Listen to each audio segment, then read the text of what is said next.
గాంధీవం తొలగిన క్షణంలో అర్జునుని గుండె తల తిరిగినది. శత్రుగమనాల కన్నా బంధుత్వ బంధాల భయం ఎక్కువైనది. నడుమ యుద్ధరంగంలో నిలిచిన దేహం, కానీ మౌనమై గంభీరమైన ఆత్మ. కృష్ణుని చూపు ఆలోచనల సముద్రాన్ని కదిలించెను.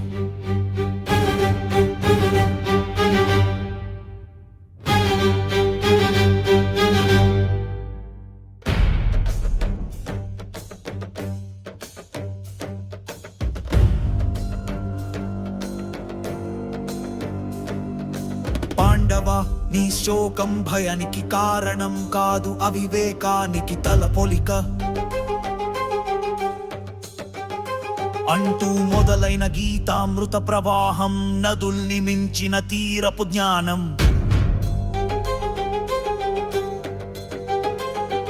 ఆదిత్యుడి కిరణాల్లాంటి పదాలు, వేదాల నిండు తాత్పర్యం.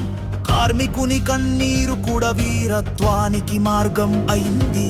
కర్మ చేయవలెను ఫలాకాంక్ష లేకుండా అంటూ శబ్దం మారింది. కృష్ణుని కంఠం నుంచి వచనాలు కాదు, అనుభూతుల తరంగాలు. అహంకారానికి విరామం, భక్తికి జీవరాశి. ప్రతి శ్లోకం భవబంధాలను తొలగించే స్వరస్పర్శ.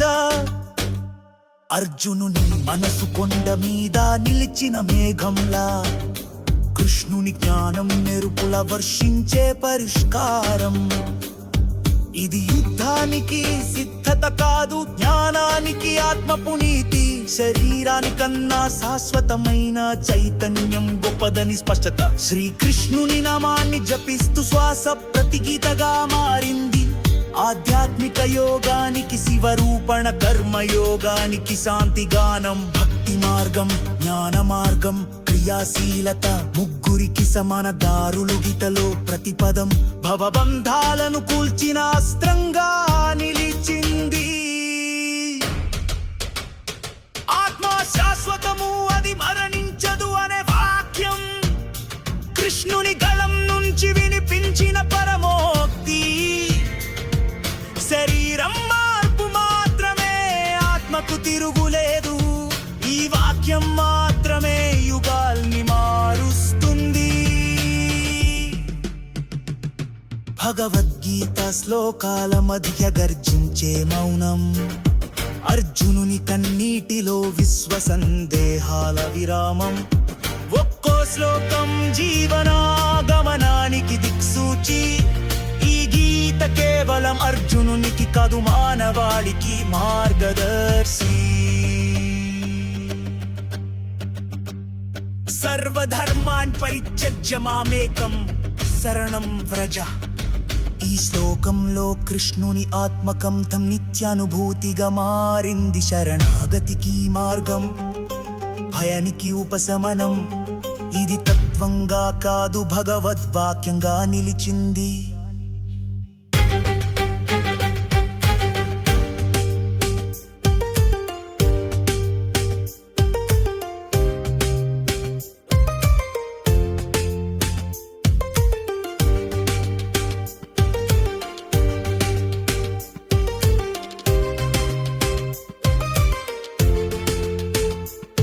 తీర్పు ముందు క్షణంలో మానసిక యుద్ధానికి ముగింపు.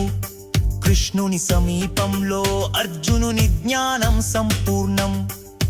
ధర్మానికి శస్త్రం కాదు, శాంతికి ధ్వని కావాలి. ఈ గీత ద్వారా కృష్ణుడు విజ్ఞాన యోధునిగా మారాడు. గీతా ప్రసంగం ముగిసిన తరువాత కృష్ణుని ముఖంలో వెలుగు. అర్జునుని చేతిలో తిరిగి గాంధీవం, మనసులో నిశ్చయం. యుద్ధానికి సిద్ధత మాత్రమే కాదు, సత్యానికి ప్రతినిధిగా. ఇది ఆరంభం, భగవద్గీత ప్రపంచానికి శాశ్వత పునాది.